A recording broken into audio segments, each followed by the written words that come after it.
What's cracking, man? It's Nick Danger, aka Nick Digital. You now tuned into the Art of MV, man. So check it out, man. Check it out, man. We're live from the smoking section, man.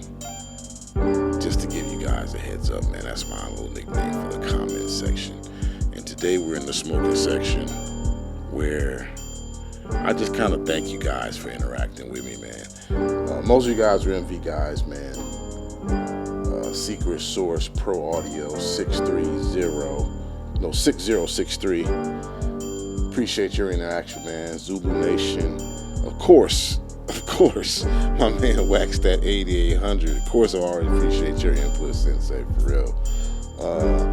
At Lamar F. Frazier, man, appreciate your comment.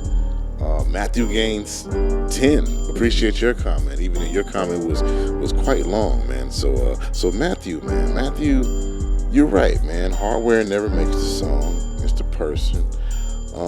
But you say Roland has moved on, and that nobody else shares my enthusiasm for the MVs. I thought that was pretty harmful to say, Matthew. You said the workflow thing, and Roland has moved on. I tend to differ.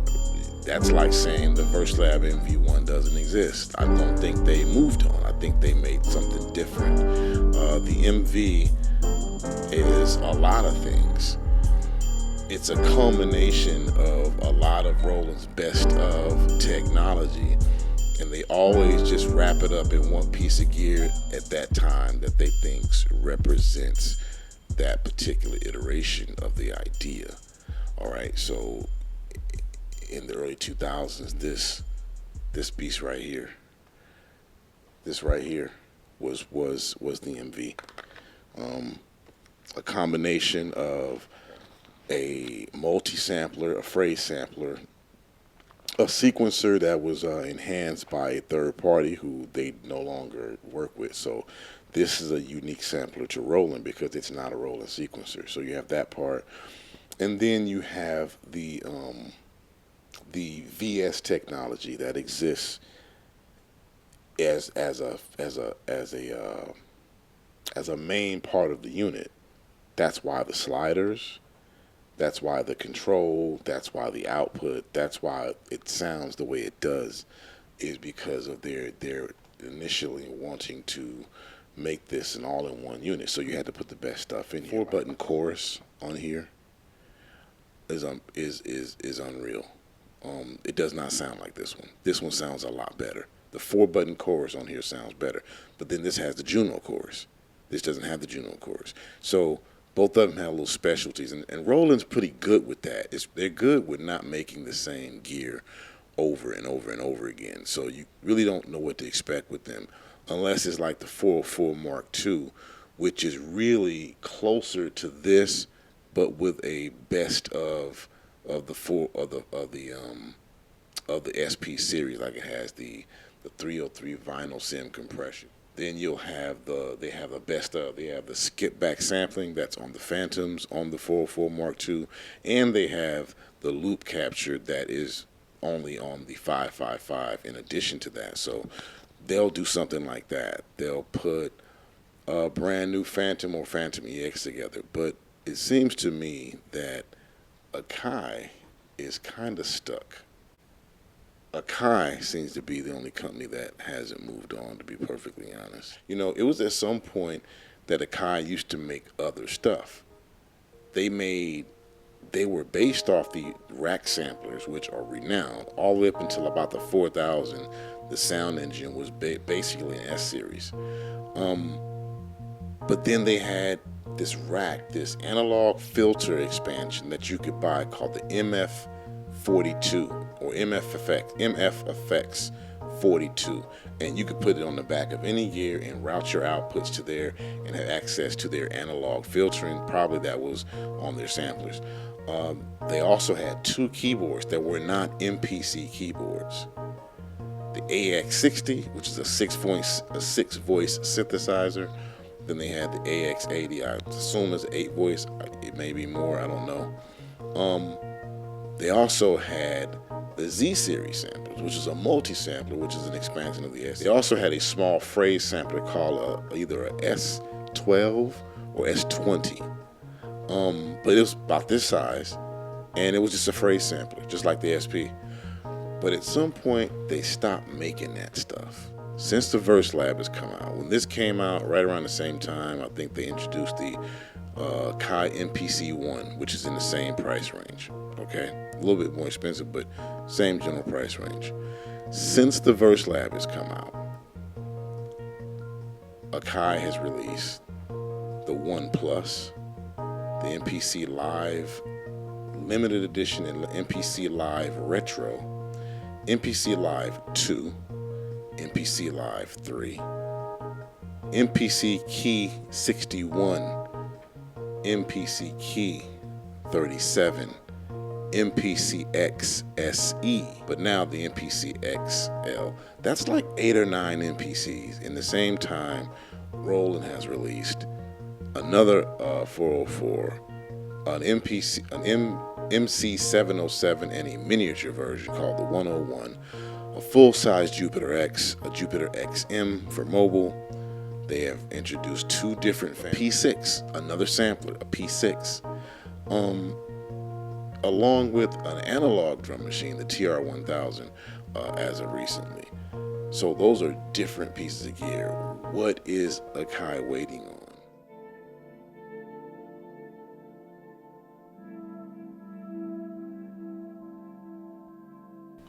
That list can get pretty long. So let me slow down for a second. They've become the company of just MPCs. Okay, so they don't make anything else. So when it gets mentioned about whatever flaws they have, that's beyond me. I've heard they're a little buggy. I've never had this crash on me. I haven't had this crash on me. I've had my Verse Lab freeze up on me once, but I've never had this to crash on me. So when I hear stuff like it routinely will freeze up and you have to restart it, that's just incredible to even think about. But even though I think that when you say a company has moved on, I think that you're correct, but I think that your ire is aimed at the wrong source, man. So anyway, man, today we're going to talk a little sample savvy, right? Get this. Let's talk a little sample savvy. I think self-sound design and sample is being overlooked. And when I say about overlooked, is because now it's to the point we want generative large language models to generate us samples. Now, there's a lot of very cool stuff about AI. I think I fall in a more neutral zone, but maybe neutral as to using AI for certain things or using these apps for certain things is probably going to be great, and it's already here, so there's no running from it. But some of the stuff goes too far. Like, I don't know if that would be the way I would start to sample, right? So given that I know how to sample, so I don't need AI to do it for me. Now, most of the times, I'm not trying to regenerate something that sounds like a work that you would have ever heard before. So let me give you an example. And this is to make a point. So there's techniques that you can use. Here's a technique. Anytime you have a long sample, what you want to do is copy the sample. This is anything, vinyl, everything you think. This is the way you start to give your stuff different vibe. And this is how it carries over into making unique and original samples. I'm going to play a few for you shortly. So you take a sample that's 4 bars, 2 bars, wherever, and you sample it. Then you copy that sample. The original copy, you cut the last 2 bars off, or the first 2 bars off. Cut the first 2 bars off and make it the beginning of the sample, into like the second bar or the second measure. The second copy, do the exact opposite. make the first measure, and then cut off the second part. Then play them flipped over. Play the one that you kept the first part from on one singular pad. Right behind it, play the other one. Right? It comes off like this. So here. Here's this sample right here. This is a sample I got. Right? That's the beginning of the loop right here. Both samples. But when I caught it for the drum loop, I chopped it and did what I told you, and I caught it in the middle. But if I hold this pad, see how is it? If I'm gonna press hold, it loops perfectly. It's a perfect loop now. So you can do that. This is how this sample was made. Here's a sample that I did that was made like this.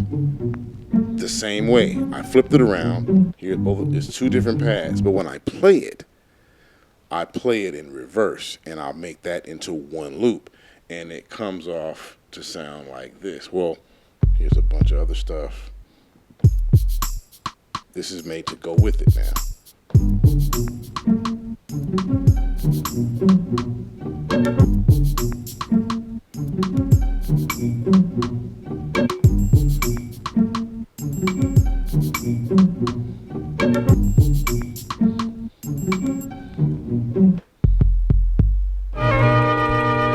I got a bunch of stuff off of here. You don't have any friends, do you? You ain't got to explain shit. I'm dangerous, crazier than a bag of fucking... Allow me to introduce myself. I can put all these up together. Check it out. Ain't shit. I've been robbing motherfuckers since the slave shit. Allow me to introduce myself. My name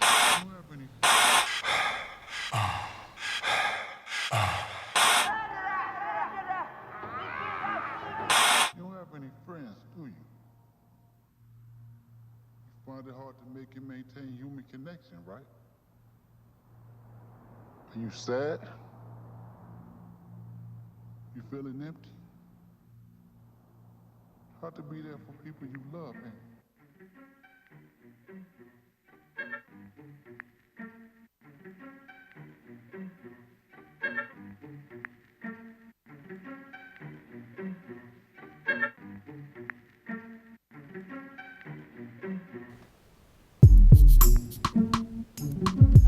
Using that same technique, flipping the sample over, then looping it from that point perspective, making some custom drums. Before you know it, you don't know where that came from. I know where it came from. Somebody may recognize that horn. Of course you'll recognize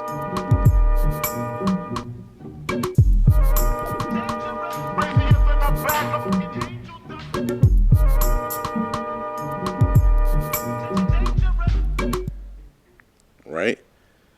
You kind of see where I'm going at this, right? There's a way that you can sample all your own where you don't need to consult generative AI. You can come up with totally unique and totally authentic loops all on you. Check it out. Here's the sample right here.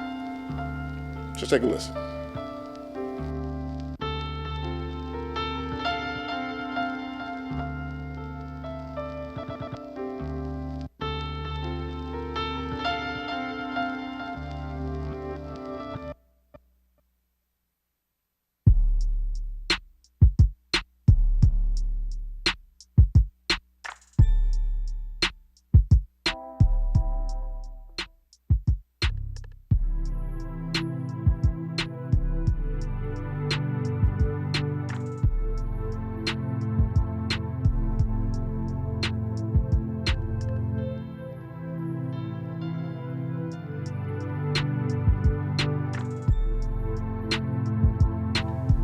Where's the sample? Can you tell?